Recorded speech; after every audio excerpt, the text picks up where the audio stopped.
everyone, and thank you for joining us here on the Recruitment Roundup podcast, which is brought to you by BMS Performance. For those of you that are joining us for the first time, BMS Performance is a specialist sales and marketing recruitment consultancy. For the last 30 years, we've been helping businesses across the UK recruit for vacancies at every level. I'm your host, Mike Leather, and every week I'll be joined by a new guest where we'll get stuck into the latest trends in regards to recruitment.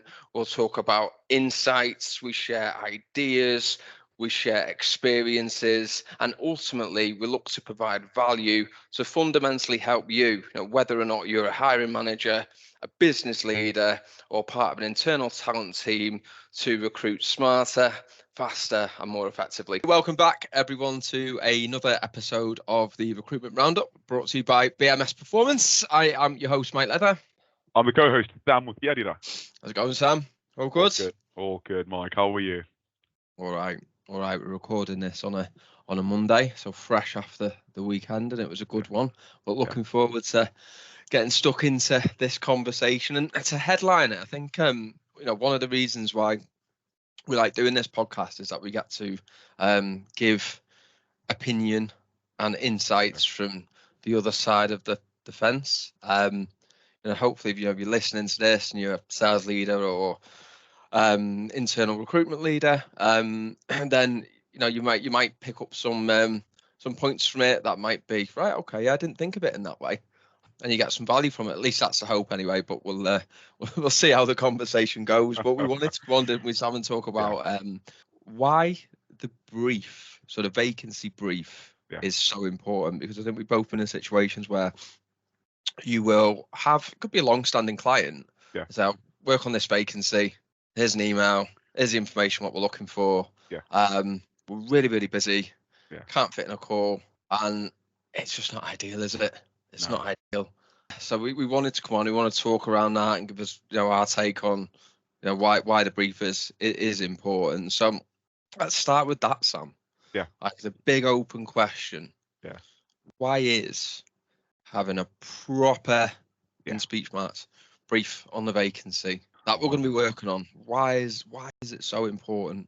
It's a great question, Mike. And obviously, when we spoke about the topic, I remember smiling ear to ear, just thinking, it's an absolute, pet peeve of mine as a recruiter when you are, when you've got a vacancy to work on, right? And I think to answer the question, why is it important? Recruitment, one industry. You could be someone who is asked to, design houses or whatever. You can't do the right job for someone without understanding the thorough specifications of what you want. You just can't. And I think, especially when you are looking to recruit and looking to, represent the client accordingly, right? Firstly, within the market, without understanding the requirements of the vacancy, if it's selling a product, who it's selling to, why the vacancies come about. It's just so important for us to have that understanding first of all, just so we could do a great job. And without knowing that, it doesn't matter what type of relationship that you have, with the person. It could be a long-standing relationship. Like, things change, and people get lazy. You get a bit, lackadaisy as you go. But the most important reason, fundamentally, is I truly believe you can't do a great job, as good a job as you could, in essence, without it. That's the most important reason. And I agree with all that. I think the most common reason why a company would partner with a recruitment consultancy is to ensure that they're recruiting the very best candidate available at the time that they're hiring for the vacancy. Because recruiters can normally open you up to a larger cross-section of talent, but reduce your time to hire, i.e. save you time. For me, this all starts with a proper vacancy brief, because the recruiter isn't briefed properly, or the right sort of effort hasn't been put in at the front end.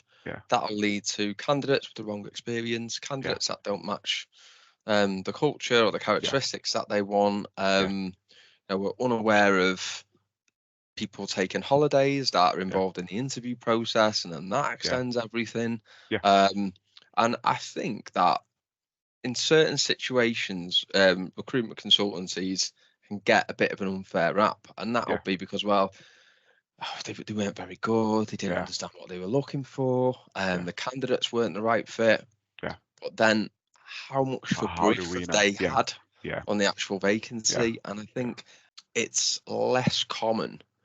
One of the reasons why I wanted to do Yeah. this sort of podcast, that a company will say, well, here's an hour time Yeah. slot to fully go through Yeah. a brief. So for me, I mean, there's a number of things. I think it sets a tone for Yeah. the recruitment partnership. Yeah. Like, we know as recruiters that if a client has said, right, here's an hour to brief on the vacancy, might not need an hour, but let's just say it does. Yeah. We know they're taking it seriously. Yeah. We know that they're invested in us. Yeah. That creates more buy-in. Obviously, it should mean that we can fill the role quicker Correct. with the right candidate. Yeah.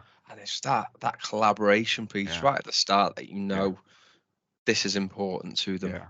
Yeah. And Mike, sorry to jump in. I live and die by a phrase because I think about myself as a recruiter within this market. I like to think of myself as an extension of Yeah. my client's business, right? And companies that recruit well, it all starts with the brief, right? So it says a lot about, the organization in question, but also us when we're looking to represent, you to the marketplace, when we have got complete clarity regarding what is that job brief, what are the specifications, what are the market, what are the targets, what are the KPIs within the role, but then equally, what's the manager like, and without Yeah. having that, we can feed back to what the market actively looks like. So the ultimate point is, representing you all, but also reducing their time to hire, and the brief does that. It does that. Yeah. So That's yeah, where fair everything point. starts. So Yeah, let's get practical then. yeah, So if I'm someone listening to this, I'm thinking, right, that all makes sense. I can understand why the brief is important. Maybe we've not been putting enough time aside with our yeah, recruitment partners to properly yeah. brief them. But like, what does an ideal brief? What does that look like? And if we start like with the format of that, what do you reckon? Like, if What you do I think reckon? about the clients that Yeah, you work with, yeah, what sort of format? So Teams, yeah, face yeah, to face, yeah. And telephone, like what of, works best? of course, and obviously there's like three methods of communication there that you've gone on, Yeah. Mike, which is face to face, obviously ideally, but we're looking at a Teams, Yeah. 10 times out of 11, we'll look at a Teams, an hour, set aside maximum with availability of who's the person who's going to be recruiting for the role, right? So that is the ideal format, an hour, ideally set aside with the right people Yeah. that you should hopefully be looking to speak to. So we can go into like what info should be shared and Yeah, everything shortly, because I reckon people listen to it and think an hour, that's quite a long time to go yeah, through yeah, a vacancy. And I guess yeah. that depends on the type of Type of role. recruitment partner that Yeah, you're yeah, working yeah, with, the role, how good yeah, their question is. There's yeah, loads that comes yeah, into it, how thorough they yeah, are. yeah, But like on the format piece, why is it good or better practice to have yeah, a Teams than a telephone? Like, what does that yeah. ordinarily give us? Yeah, of course. And what you're looking for with the teams is you're looking to, just like how we are on Teams, right, Mike? You're looking to get as close as you can to that face-to-face type interaction, right? Yeah.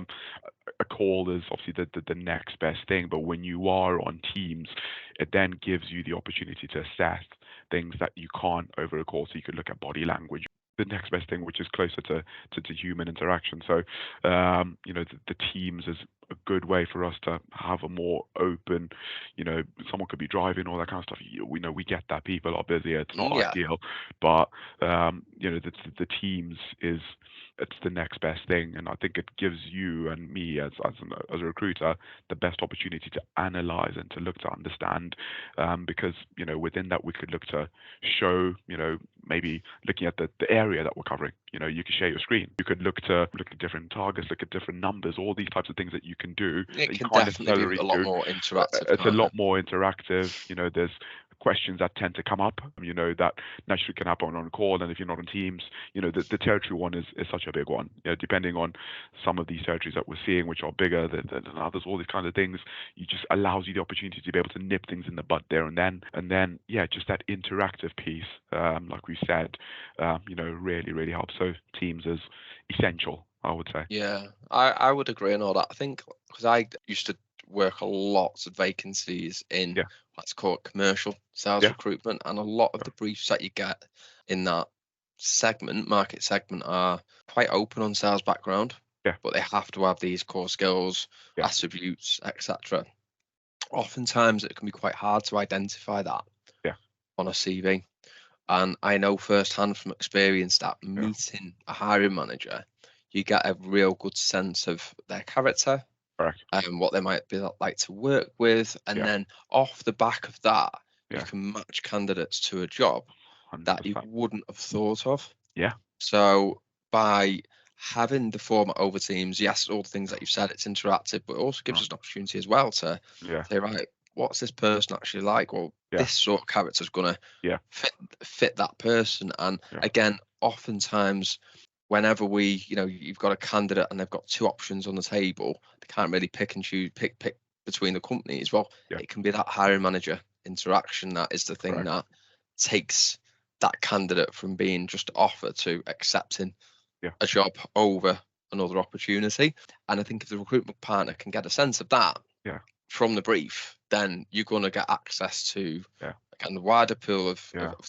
of suitable candidates. So I think Yeah. the format is key. I think Yeah. obviously like people might not always be free. They might not be able to do Yeah. a Teams, but Teams definitely Yeah. where possible is what my Yeah. advice would be.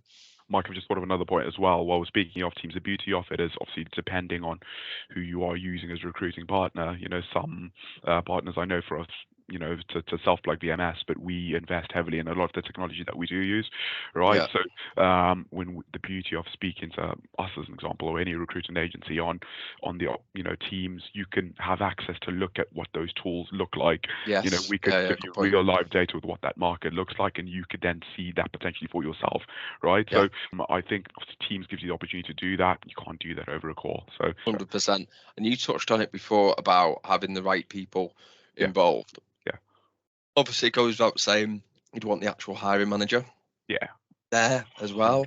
I think again, oftentimes we see that you'll get a brief, but it might be off someone who isn't actually doing the job or involved in the team. Maybe they're a HR manager, no disrespect to that job title, but again, they don't always know the ins and outs of the role, the challenges, what the expectations are. So the hiring manager for me should always be on that initial briefing call, yeah, as well as anyone that has done the job successfully, yeah, which I think is quite rare. And this is one of them things which I was going to talk about towards the end of the yeah, podcast. What makes a good brief go to a great brief? But that yeah, is probably one of them things. And yeah, I've had it on a couple of occasions when I've gone out to see companies and yeah, they've invited their best performer in who's yeah, trodden the path. And then you get a real good yeah, sense of, right, this is the sort of person we need exactly. Yeah. to be looking for. Yeah, and it's such a great point, Mike. I really love that of bringing in a top performer, someone who's doing in the role, because let's be honest. Sometimes you can have a sales manager who's probably out of the role for the past sort of 5-10 years, and they've probably taken a step back. But then if I'm the recruiting partner, if I'm speaking to the sales manager to understand what the manager's like, but if I'm able to ask core questions regarding what's it like on the ground, what's it like within this hospital, what's it like within the environment from someone who's actually doing the role and doing it well, certain questions just come up, and the manager might actually be shocked when they're hearing what the Yes. feedback that Yeah. they Yeah. have to be Yeah. able to share, right? So I like that point, and it really does take that from a really good brief to a great brief. Great brief. Yeah. And then again, this is all about like the impact that it has on your recruitment partner, because as a company that's using a recruitment consultancy, you want them bought in. Yeah. Like completely bought in, so they're going to do the best as possible job. The more effort you put into the brief, you'll get that reciprocated. Yeah. Generally speaking. How long? So we said an hour. Yeah. Again, does it need to be an hour? No. Would it be No. less? Yeah. Yeah. Look, it could be less. I think an hour is probably the most. Yeah. That I would expect. A brief to be on working on a new role, but you could do less. I like to see at least 30 minutes is what I really really like to see. So you could do it within 30 minutes, but then all these things are on the back of the relationship that you probably got, on the back of the more often that you work together. Obviously these things sort of tend to work their way back, but you could definitely do it with within half the half the time. Also, it just depends on the role, of course. Yeah. Okay. Cool. Yeah, I agree on that. And if we think about like what information Mhm. should be shared in the brief, now we don't have to get really, really granular here and Okay. say things like, the amount of Yeah. prospecting versus account management, etc. Yeah. But if you think of like the information like outside of that, so Yeah. for example, I think it's always great to understand how that company Mhm. really retains its talent. Like, what does it do differently to other business to retain talent, to progress them through the business? It's not directly linked to the role, but it's linked Yeah. to the company, and then that then helps in identifying candidates who are going to fit into that. So Yeah. what do you think is like really good information to Yeah. share like that, out of the the basics of the actual job, which we take for granted, like getting the targets, Yeah. getting a good understanding of the role, the territory it's covered, etc. Not that sort Yeah. of stuff, the other Yeah. stuff. Yeah. Obviously, I really like the point that you've touched on there, Mike, in terms of, what the future could look like, right? In terms of setting the career. I suppose I think something that probably gets taken for granted is, what support can people expect? Mm, Should they do that role? So it's not necessarily, obviously, look at the basics, the things that you've spoken about, Mike, but then what does that induction period look like? When I then say yes to this role, when I join, when I walk through these doors, what kind of plan do you guys have as a business to look after me so that you can mm. get the best out of me, but also so that I can perform at the best level? Because people want to do well when they join as well. So I think that's So something that actual can career pathway yeah, type. yeah, Yeah. yeah, for sure. Yeah, I think as well, the onboarding process, it's not Yeah, something that is yeah, usually discussed unless it's asked about. But so what happens once the candidate yeah, has received an offer? Then what happens? yeah, And then what happens leading up to yeah. when they start? What things are going to be put in place then to ensure that they do start? Right. Again, just extra information that we can Yeah, work with to hopefully increase the chances of success right. that we're going to have, which again doesn't always get talked about, that onboarding process Yeah, piece.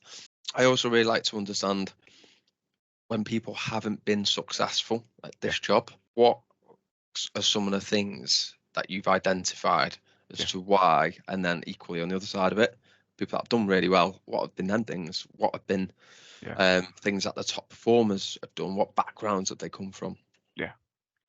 That's a great point, and I'm thinking back to some of the examples that I've had in terms of, being asked, what examples have you got of people within my background, Mm, from a candidate perspective, that have done well, what's made them a top performer within the team. So I think reverse engineering and having that opportunity, because it's not an obvious question when you're, discussing a brief for the role. So it's a great point, Mike, and I'm just trying to think of anything else that I could add on that, but I feel like you've touched on that really well. yeah, I mean, I also and I've done this quite a couple of times and it's landed really well. But asking the Yeah. hiring manager, so how would you sell the company to a candidate? What if you were prospective candidate and you're on the market? Yeah. What would attract them to work for your business? How would Great. you sell this opportunity? Why would someone want to work for the company? Yeah. And on top of that, like, a great one that I like as well is, what type of manager are you? What's your Yeah, managerial okay, style? yeah, yeah, Why would, the managerial style is one that I love, because candidates are asking that one more and more, like, what type of manager is this person? mm, So it's just giving, that extra answer, that extra point, which can make all the difference further yeah. down the line in the recruitment process.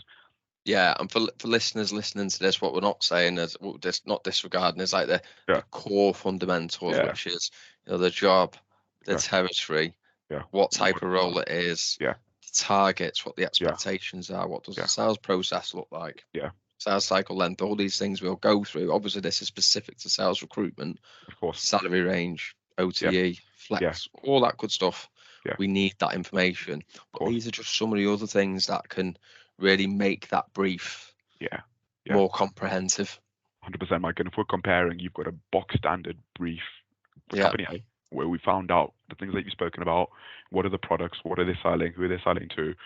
What challenges? What does a typical week look like when they're all KPIs, targets, sales cycle, just like you've spoken about? And we've got two of those briefs, and then your company C that's been able to go are really above and beyond. We've had top performers from this industry. This is what we've done. This is why you should want to work for us. Mm. This is what the next 12 months look like within the business. And if a candidate's got offer here, company A, company B, but they found out all this good stuff about company C, who do you think's going to win out? Yeah. So Yeah, good because point. that recruiter's got a better understanding of company Yeah, C than they have company A and B. So yeah, moving on to talking about what goes from good to great, and you just triggered something in my mind there. If I think about some of the best company briefs that I've received, hmm they've often been where the company has had a company presentation that they presented back yeah, to me to be able to give me a really good feel yeah, as to what the business is, what direction it's headed in. So that's just something that, again, listeners could include in their briefs to really give that recruitment partner a great understanding of what it is that they yeah, need to go out and find. Excuse me. yeah. What can you think of, Sam? Well, That goes from good yeah. to great. Yeah, well, I really like that point on like a company presentation because it really makes it stand out. But equally, if I'm a company and if maybe I haven't got that presentation, maybe it's like, one slide or two with regards to something that we could share, as Yes. a Yeah. value add with the company. The presentations are great, but if it's something tangible that we could be able to send, that really attracts the current employees or whether reviews or something like that, I think that definitely takes it from a good to a great as well. Yeah, indeed. What do you think about the subject of providing commitment as far as interview dates, availability, and like the impact that can have on a brief? My God, Mike, that's such a great point. I'm actually disappointed I didn't think of that one earlier.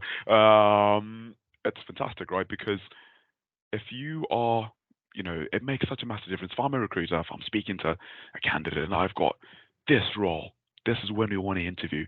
We've also got a feedback call booked with the client this time. Mm, We've got the second interviews, which are time blocked for the week after at this venue, right?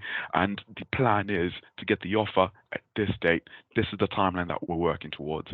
That is music to my ears as a recruiter, but equally more as a candidate, right? It's not vague. It's not what's the word? Just hoping for the best, and that yeah. really, really elevates that because candidates want to know this. When can I expect to Yeah. have an interview? When can I expect feedback? What's the turnaround time in terms of submitting a CV? And when does this company tend to hear? When do you tend to hear back from a Yeah. company like this?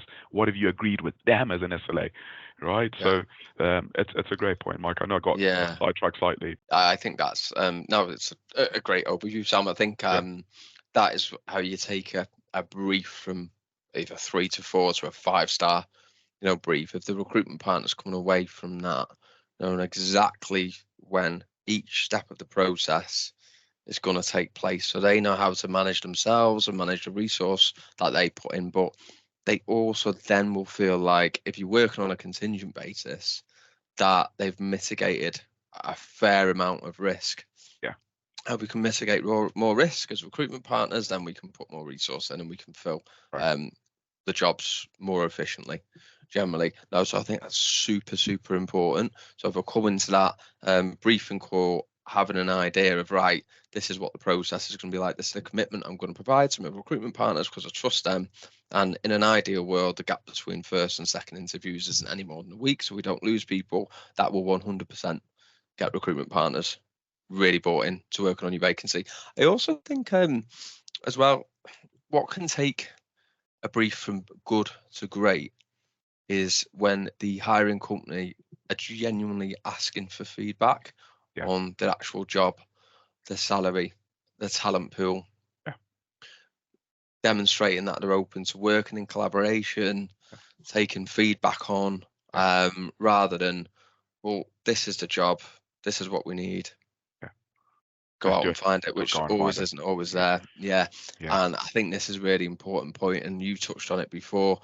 I mean, we can provide a lot of insights and right. talent pool reporting. So Yeah, oftentimes as well, the brief that a client will take to market isn't yeah, always the relevant to the candidate that right. they end up recruiting, because they tend to Correct, like correct. someone with a little Yeah, bit less experience, yeah, but fits the skills brief better. Maybe they're not quite there on the experience side of thing, but I think at the front end, if as a employer you've been open to asking for that feedback, like what are you seeing in the market? How close are we to being able to recruit the sort of person we want? Are we there on the salary? Are we making it too tight? We're making it a bit too specific. What impact is that going to have on the talent pool? Like your recruitment partner should be able to share all this information with you, and by asking those questions, again, you're going to build that partnership. Yeah, I really like this, Mike, and obviously this comes back to one of our values as a team, right? We speak about growth mindset, and this is essentially recruiting with that growth mindset and plan, because I completely appreciate it from a company-led perspective. You're going into this on the back of, this is what we've got a need. This is what we would like, said candidate to look like. This is what we're going to market with. But rather than demanding, it's also just being open to that feedback, open to that criticism, but open to working together, because any recruitment partner worth their weight in gold, should be able to give you, feedback immediately within that call that, okay, this looks good. This is what we are seeing within the market, giving you feedback on your salary that you're looking to pay, car allowance, days holiday, all these little things that, right at the call, we should be able to, but being open to changing certain things because we want an outcome that works really well for the client, but equally that works well for both parties to increase that. Because I think this is a really good way to start to wrap it up, because if those things don't happen, right, because the brief hasn't been booked in with the right person, the brief isn't long enough, both parties aren't communicating to the level that they need, then what happens is the recruitment company go off and try to find candidates, and they might get a couple of people, but actually the type of profile you wanted to recruit was always going to cost you more. So by not having a real thorough briefing session and understanding the market, understanding where your role sits, then you're extending your time to hire without actually knowing it. Whereas with a thorough briefing session and taking on that feedback, you can then position the role at the right level, or open up the brief if you need to, and then fill the role more efficiently. No, absolutely love that, Mike, because you want to make yourself stand out within the market, right? And you've probably saved yourself 1-2 weeks by just having that briefing call, speaking to your partner that you trust, and you've agreed those core principles as well. And the key thing is to be able to position your role in that market at a place that will make it stand out, and by crossing out in as many of these variables that that people can be able to action right at the front, you can the time to hire is going to be a lot less. Yeah, and we can do that, can't we, by an advert? But like working together on that messaging, I think is key, because if you think about, and we talk about this a lot on other podcasts, candidate behavior in terms of how they go about their job search, it is evolving, it's changing. You can put yourself as open to work on LinkedIn, for example, and just never apply for a job because you don't need to. So working together, agreeing on what that messaging should look like to attract, let's call them passive candidates or open to work candidates, is key. But again, that starts in the brief. Like, how should we, if we're approaching people maybe from that work for a business in your industry sector, what should that messaging be like? What should we include? What shouldn't we? Because the client is going to be the expert in the industry sector. The recruitment company is the expert in identifying, assessing, and managing that talent through the recruitment process. So by working together, hopefully you can access more candidates as well. But again, just going back to the start, it all begins with the brief, doesn't it? But I don't know, Sam, have we missed anything off there, do you think? We've given loads of bullet points, actionable information, takeaways with this. But I think we summed it all up really well. I think the key thing is the brief sets the tone, because it sets the tone of importance. It's important for the client. It's also important for us. It's more priority. All these things then ultimately help us to position, the role at a better place in the market. It's gonna reduce the time to hire. It's gonna increase the fill rate. So it all starts with that brief, Mike. Teams an hour. Great. Excellent. Right. Well, let's leave it there. Thank you, everyone, for listening. Really appreciate it. And we'll be back next week with another episode. Bye for now. Bye for now. Cheers, guys. Well, that wraps up another episode of the Recruitment Roundup podcast. Thank you very much for listening to the show, to watching the show. We really appreciate your support. It would be absolutely fantastic if you could give us a rating on Apple, on Spotify, give us a review. Any feedback really helps and is massively appreciated. So thank you once again for joining us, and we will hopefully see you again next week.